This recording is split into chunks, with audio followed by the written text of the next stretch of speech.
it's our like first actual touring band. And I think that transparency of it is kind of like part of the voice of what I think people value in the band. You're listening to OurSpace with Matt Vettese. Welcome to OurSpace with Matt Vettese. This is a show for millennials, some Gen Z and Gen X as well, that grew up listening to emo, pop punk, and all sorts of music under the alternative umbrella. You know, the kind of stuff that got us bullied in high school for listening to it. It's a show that allows us to connect with the bands that we grew up loving and, of course, discover new music in the same spirit of MySpace. But this isn't MySpace. This is OurSpace, and OurSpace is now powered by elderemo.com. They want to do the same thing, except they want you to do it in style with a bunch of awesome t-shirts, hoodies, and more. Whether you're headed to Warped Tour or waiting for your next show, they've got you covered with early 2000s peak scene lore t-shirts, some kitty shirts, really cute one that says Stink 182, and even stuff for your furry friends, like a little bandana that says Motion Kitty Soundtrack. Plus, if you head over to elderemo.com now and use the code OurSpace, you'll get 15% off your next order. Link's going to be in the description of this episode as well. Today on OurSpace, we were talking to a cult classic, a fan favorite, and an absolutely incredible emo band, Prince Daddy and The Hyena. Hi, I'm Matt Vettese. You're listening to OurSpace, and just want to give you a quick reminder to hit the subscribe button if you're watching this on YouTube. And of course, remember to follow the show if you are listening on Spotify or Apple. Leave a rating and review. That's the best way that you can support the show. If you've ever enjoyed any of my interviews, please, please, please go and do that. Thank you so much. And now, today's chat, Prince Daddy and The Hyena. We are going to be talking a lot about how this album that just came out on the 17th is more of a singles album, less of a concept album. We dive really, really deep into that, and I think that's my favorite part about the conversation. I love the chat with Kory, and I'm really excited for you to hear it, so let's just jump right on into it. We're joined on OurSpace today by Kory of Prince Daddy and The Hyena. Thanks so much for joining OurSpace today. Thanks for having me.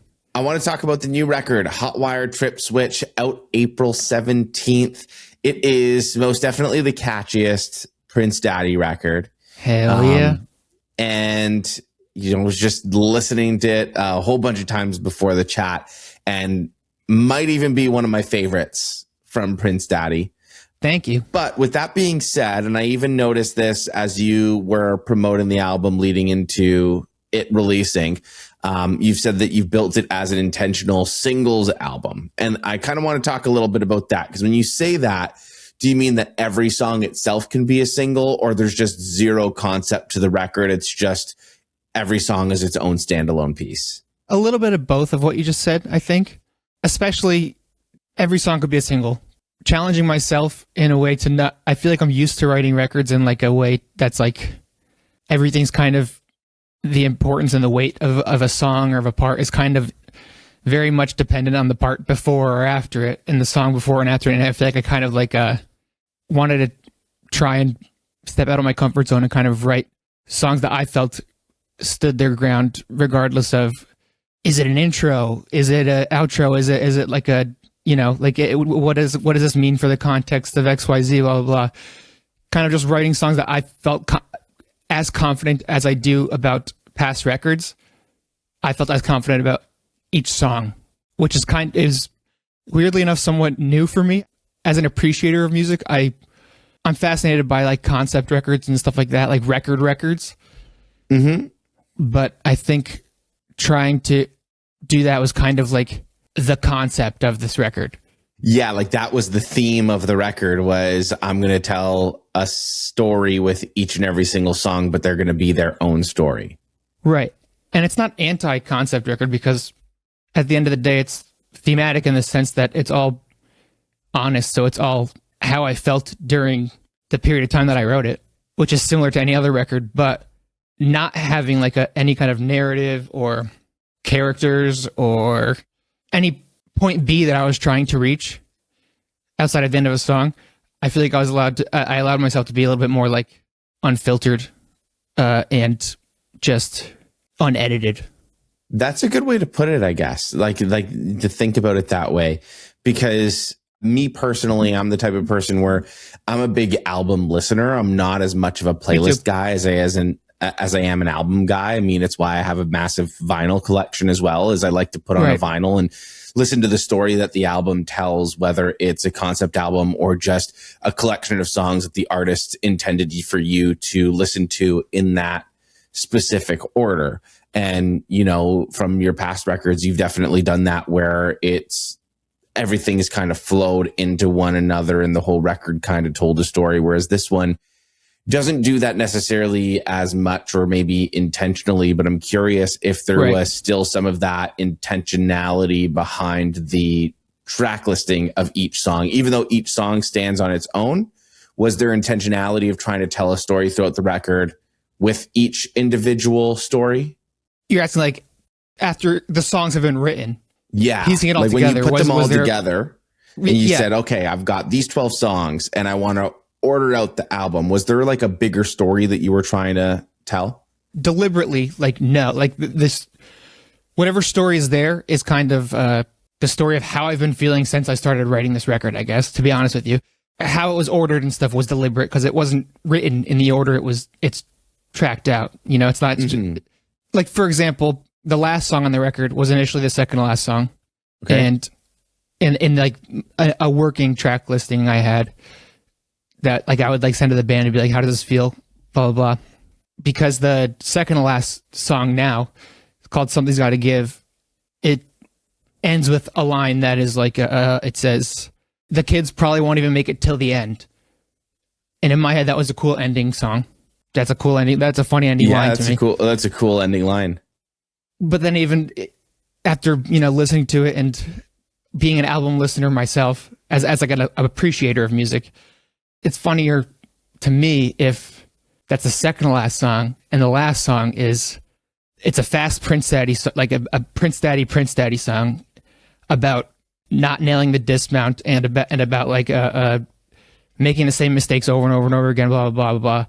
It doesn't sound like a last track on a record. Where the other one literally says the record would have ended with the phrase "the end." Yeah.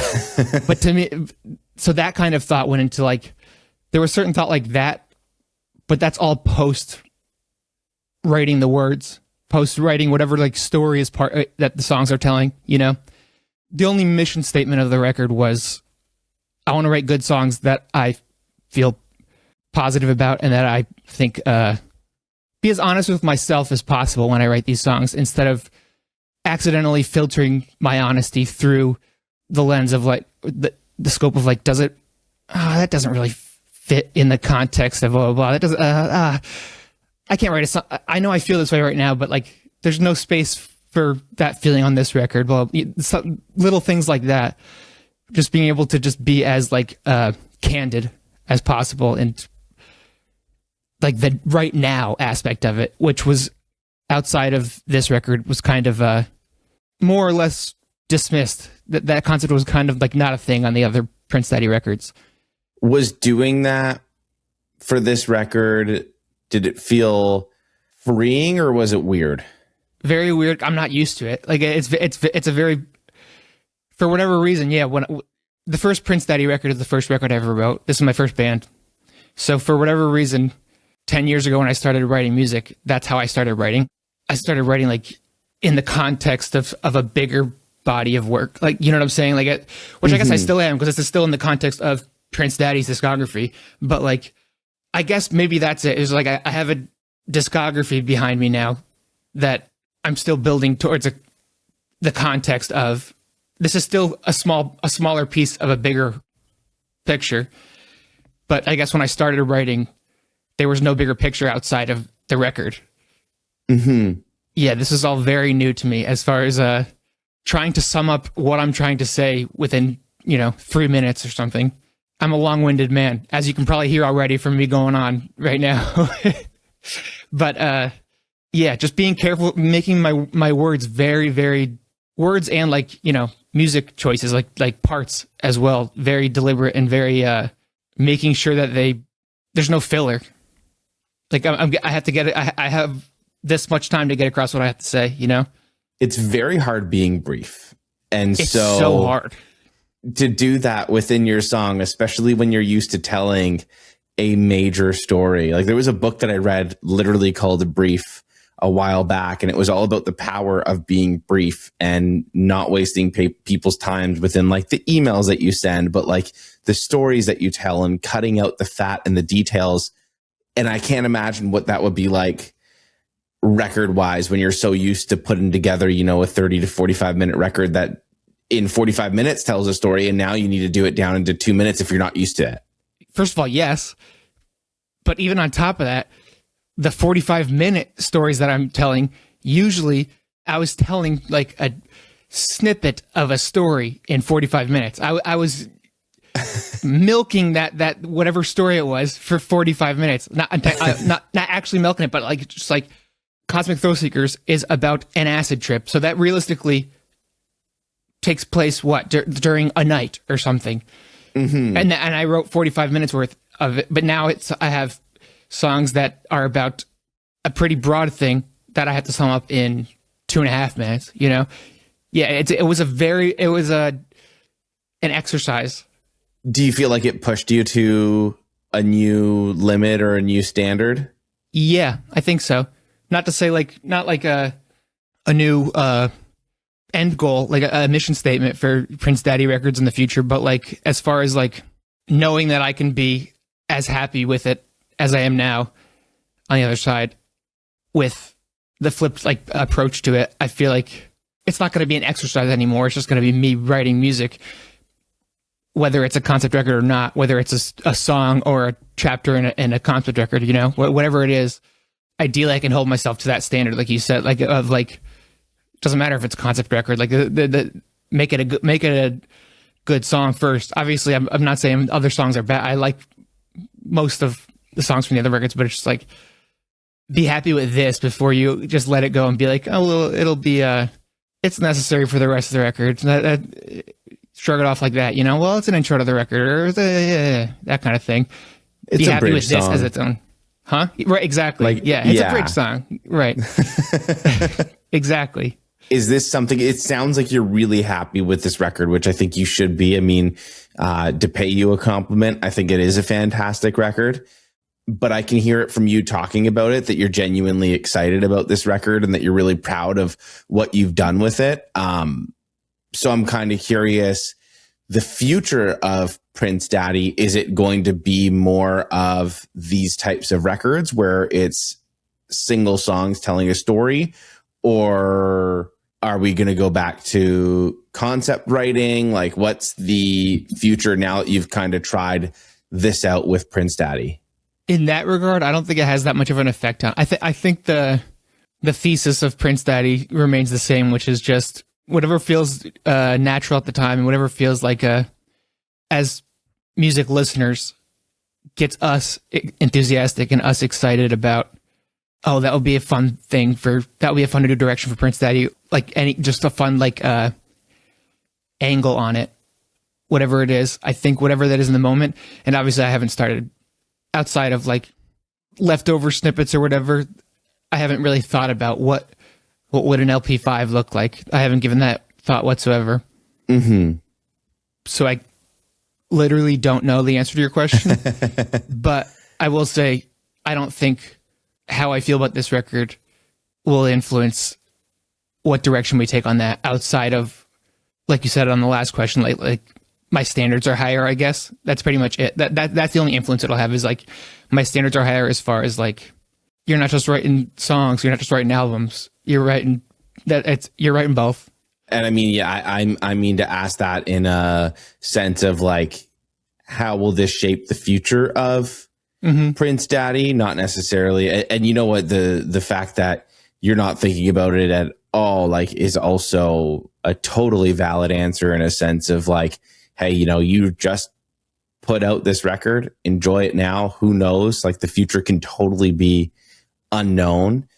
But something that you mentioned before as well is this is your first ever band. And I mean, Prince Daddy has had a ton of success and has tried out a whole bunch. And I'm kind of curious how you feel about it being your first band and getting your first band up to this level and dropping this amount of records. I feel obviously grateful. based on talking to friends and talking to people, it's not a very common thing. Like when we go on tour and I meet new people and new friends, it's usually not those new friends' first band. You know, like with it being your first band, I mean, you know, you kind of have that ability to try out different things at the same time. And this record feels like, you know, you're trying something a little bit different as well, but also staying true to, you know, the Prince Daddy sound as well. And like I said, like you said as well, and not a lot of bands have really had the opportunity for their first band to see the success that they have as well, right? So one thing relevant to your question that I definitely have thought about was, if this wasn't my first band, a lot of the songs that songs and bad decisions and unprofessionalism has been fully documented. Yeah. Yeah, there was nothing learned before starting this band.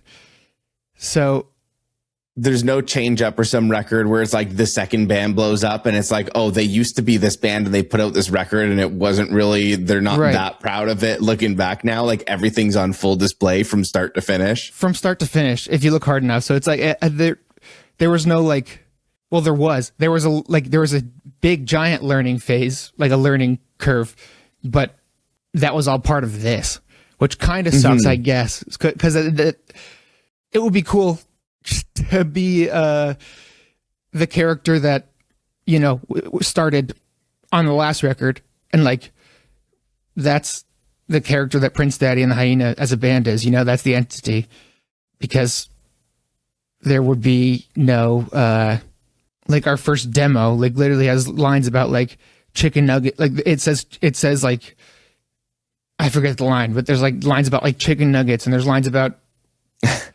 whatever, you know, like stuff like that, or like yeah, I don't know, like little tiny things, like.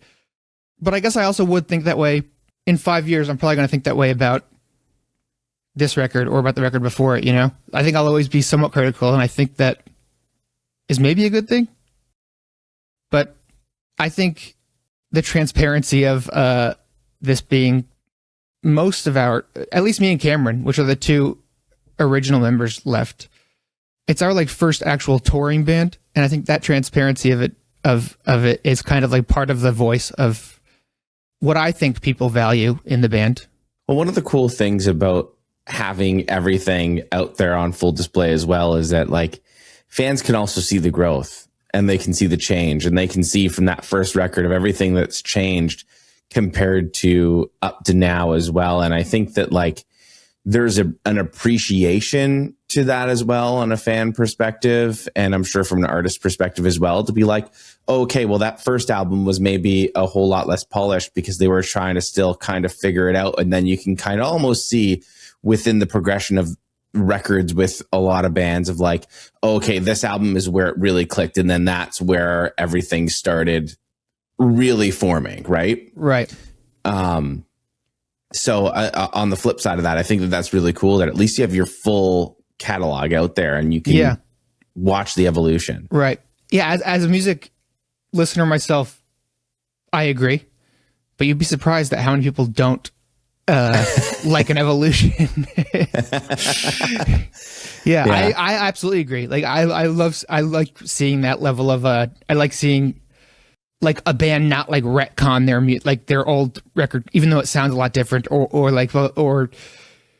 I also think ours, whatever's happening from album to album, it's always like a gradual 30% shift towards this, and then 30% shift back to this, and towards like it's never like oh, they stopped using electric guitars or something, you know, like or they only have a electronic drum kit, or you know, like they turned into never a like, jazz band, right? Yeah, there was never like I think whatever the ethos that the whatever Prince Daddy is, I think was always like an anchor that was always there at some point or another. I like to think so, at least. Like I mean, I created Prince Daddy, so I can say confidently, as someone who knows whatever that is, what I picture Prince Daddy is like whatever that is present on everything we've done. Like there hasn't been like a full 180. It's always been like what about this, or what about a little of this, what about a little of this, you know, just trying to like whatever circle Prince Daddy fits into, like song by song, like expanding and making that circle more rough around the edges and expanding what that means. Yeah, and this record is also a lot more hooky as well and catchy, but it doesn't lose the Prince Daddy signature sound. Right on. Yeah, I don't think so either.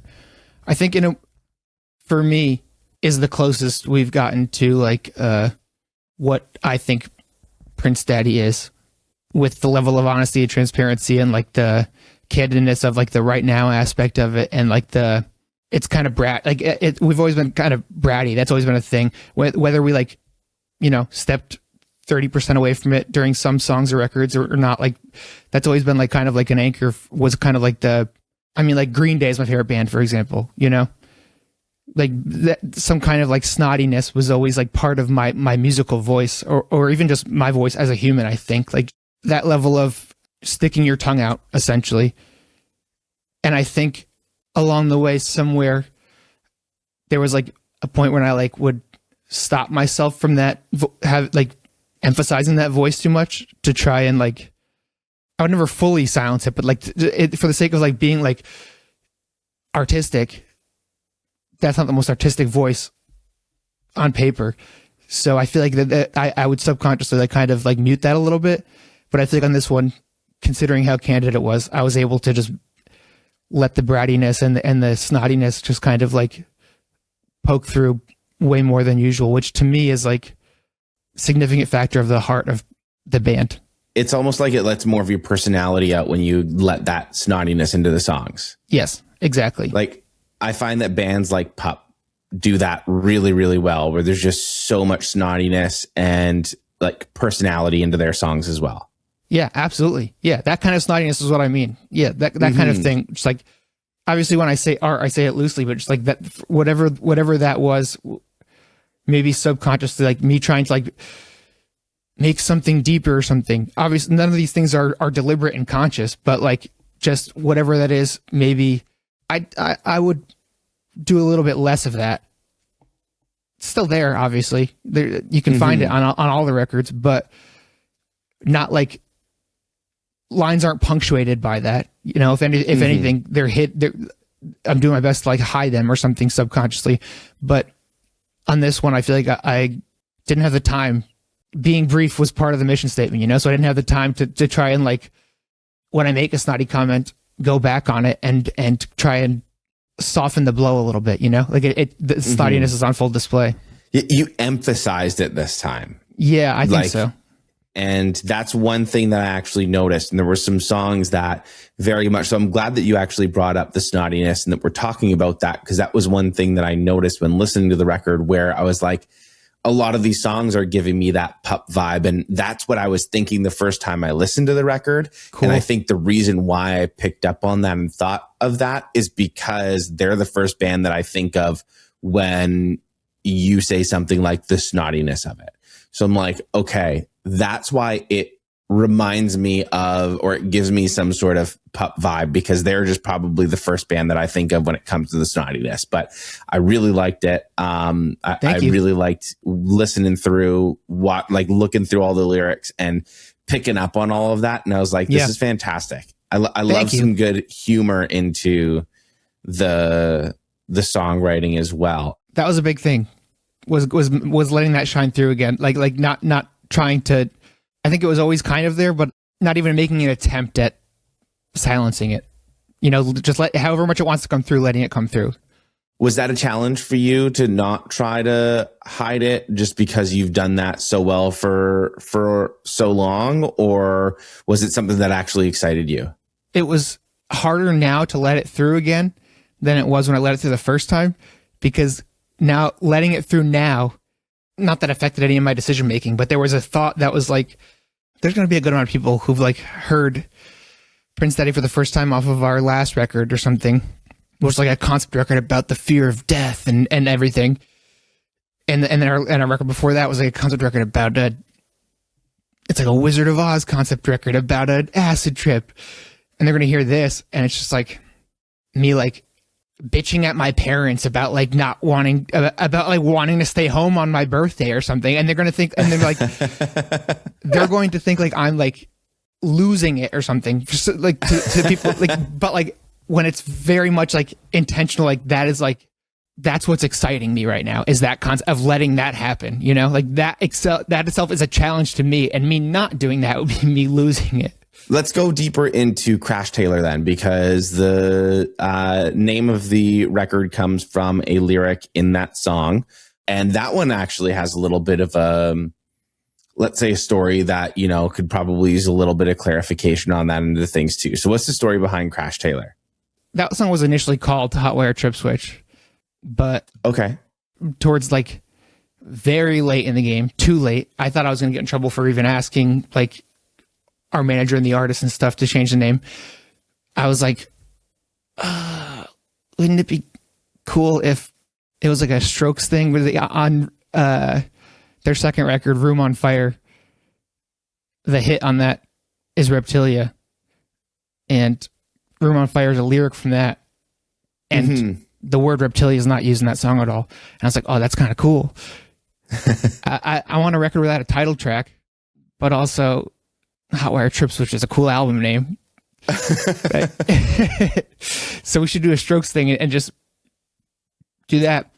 That's the only reason it's actually like the title track, is because the name is cool.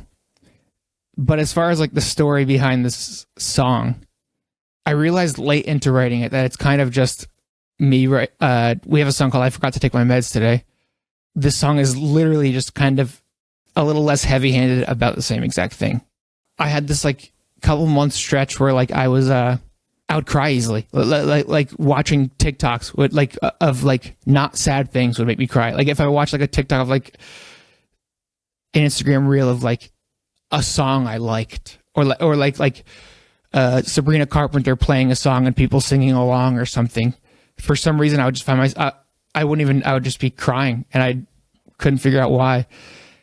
And realizing it was, I started somewhere along the lines stopped taking one of my meds, and I just didn't even notice it.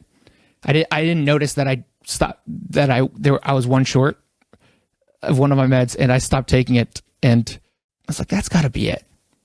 And then I picked up on it again and got back to the scheduled programming, and it was it. But it was like not a bad thing. Like it was like an eye-opening moment where it was like, oh, you're an adult now who's been taking meds your whole life, which is great, and I support it, and I still do. But it's like, this was a thing that I was just like, I felt comfortable to I have access to this when I want it now. Like if I stop taking these, like for example, this is going to sound so ridiculous, but I'm willing to sound ridiculous on record right now, that feeling of like being overwhelmed by how much I liked something, that I was like feeling emotional enough to cry. I ended up, in preparation to see the last episode of Stranger Things, I stopped taking them again, because I was like, I want to feel I want to feel all those things, because that's one of my favorite shows ever. So I was like, okay, the last episode's coming. Me and my best friend, who I've been watching it with, said like a decade ago, we're gonna go see it in the theaters. I want to feel whatever my gut's gonna tell me to feel. So I stopped taking them in preparation for that for like a month, and it was great. And I cried, and it was. I was gonna say, did you cry? Oh yeah, I've seen it like 4 times since, and every single. I don't think there's been a time that I haven't shed a tear, even when it's on in the background. But it's like something like that where it's like, I didn't even particularly love it. Like I didn't hate it, but it's like I didn't love it, but it's like I'm still like feeling emotional over a shot, or over a line they wrote, or over like someone's interactions. Like something is just like, I'm either feeling like overwhelmingly happy, or like something is enough to just make me cry. I was like, whoa, holy shit. It's a crazy feeling. That's what that song's about. Not Stranger Things, but just about that feeling. Not Stranger Things, though. Not Stranger Things.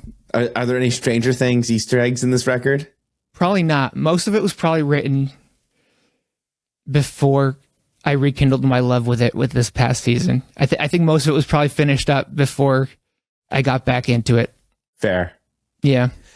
You're going on tour with Remo Drive, Liquid Mike, and Restraining Order.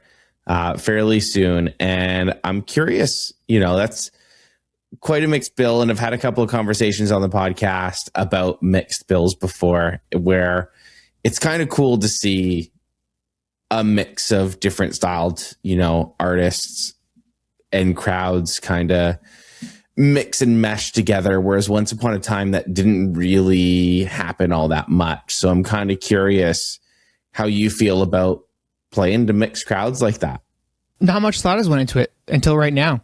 But overall, I think I feel good. Like, I feel like even when we go on a support tour, I guess maybe I'm wrong. Maybe I'm exaggerating by saying this. I was going to say, like, I don't think we're that used to playing with a bunch of bands that sound like us anyways, but I could be wrong there. But I think it's just kind of a thing that, to me, this isn't any more mixed than any other headliner we've done, which is just kind of like more or less either bands we like and or bands we're, friends with and want to spend a month and a half with. Usually a good mixture of both. Thankfully on this tour, it's a good mixture of both for every band. But I think that doesn't even come across really in those conversations because we all want to tour with this band for one reason or another, Even not even just for the headliner where we're offering a band a tour, even with like a support tour, if we're gonna say yes to them, we all either want to tour with them because we like their music or we like them as people, Probably both. But yeah, if anything, I like doing stuff like that because there's only so many people who like, punk music that sounds inspired by Weezer, It's a very niche audience, right? Like, however niche it is, it's like, if we keep playing to those people, realistically, 75% of the room, at least, they're not learning about us right now. Mm-hmm. So I guess if I had to think about it, I like playing. Like, I like certainly like accepting a tour from another band offering us a tour. Like a support tour. We never shy away from something that's like, oh, they're playing with a Streetlight Manifesto. They're playing with a ska band, stuff like that. It's just like that excites us. Definitely. Yeah. Yeah. Get your music out there to different types of people that may not have discovered it otherwise. Even if they don't like it, that's fine. If they didn't like it before either, now they just know they don't like it. Like they at least have a chance to like people it. Go through some self-discovery. Right. But you're right. There is a chance that, there's a chance they might like it. There's a chance they might not like it. But now they know. And if they did like it, you win, they win, everyone wins. Everyone wins. Yeah. If they didn't like it, they didn't enjoy a half an hour of their time. They can deal with it. Yeah. They chose to be there either way. Yeah. Is there anything in particular that you're really excited about for this tour, whether it's playing a song or literally anything else? Main thing is like showing off the new songs. It's been a long time since we got to show off, for lack of a better term. Like the past, I don't even know how long it's been since our last record, but it's been a good amount of time since playing songs that are freshly written for an audience of people who either haven't heard them yet or have never heard them live, at least, stuff like that. I think being able to freshen up the set list, which, we've been playing new songs here and there, but it's just like, it's different playing a new song that you'll hear in a couple months versus playing a new song that you heard for the first time a month ago and you're excited about hearing that the words to, blah, blah, blah, like stuff like that. I think being able to just like show it off, show off our enthusiasm we have still towards playing music in general, sure, but also our music we've written in the past 3-4 years. It must also be exciting to kind of figure out which songs the crowd are going to react to, because, sometimes you put out that record and you might think that this is the song that the audience is really going to love, but then the album comes out and people tend to cling to a different one. So right. I'm sure there's also that anticipation of what song is going to go over well in a room of fans too, right? Right. Yeah, and I think regardless of what happens, we don't have like a set list set in stone right now for the tour, but regardless of what it is, one thing we do plan on doing is we're gonna have every one of the new record songs prepared to play in one way or another, either as part of like the set or as like we throw it in every once in a while for to enthuse ourselves, but have everyone on deck ready to play, so then we can kind of vibe out if there's any surprise little I didn't expect people to fuck with that song as much. Someone yells out a song request and you're like, yeah, fuck it, let's play Donna. Let's play it. Exactly. Yeah, exactly. Yeah, we can't. Yeah, hopefully we can do that with it. We're gonna, learn a lot of our discography, not just that, but I think that is set in stone that we're gonna have every one of the 12 new songs ready to whip out whenever it feels right. Fantastic. Well, I'm looking forward to this tour and, of course, for the album. I mean, at this point that we are recording it, the album isn't out yet. By the time the podcast comes out, people will have had the album for a few days. So go and if you haven't listened to the record yet, go and listen to it, stream it, Hotwire Trip Switch, and go and check to make sure that Prince Daddy is coming to a city near you, because they will be on tour. If they are, get your tickets, go and catch these songs live. This is a fantastic record, and it's going to be a fantastic tour as well. One thing that we do on the show before we wrap things up, one question I like to ask each and every single one of my guests, because the show, it's called OurSpace. It's a little bit of a nod to the MySpace era, because MySpace was that place to connect with bands and also discover new music. So one of the questions I ask each and every single guest is to name their favorite up and coming or underrated band right now that more people need to check out. Right on the top of my head, Riley, a band called Riley, which is this band. It's the band I'm wearing their hat of. Oh yeah, you got the winner, the 777 shirt. That's awesome. That's fantastic. Love Riley. I had them on a year or 2 years ago now. When did they release that record? Yeah, it's been a couple years. They were on here? Yeah, I had them on a couple of years ago when they dropped that record. That was such a fantastic record. It blew me away. So if you do want to go back and listen to that chat as well, you can go back and dig deep. It was from a couple of years ago, but it was a fantastic chat. And I definitely highly endorse you going to check out Riley as well. Fantastic band. Kory, thank you so much for coming on OurSpace today. I really appreciate the time. Of course. Yeah. Thank you so much for your time. Thank you for listening to OurSpace with Matt Vettese. If you enjoyed yourself, please support the show by subscribing and leaving a review.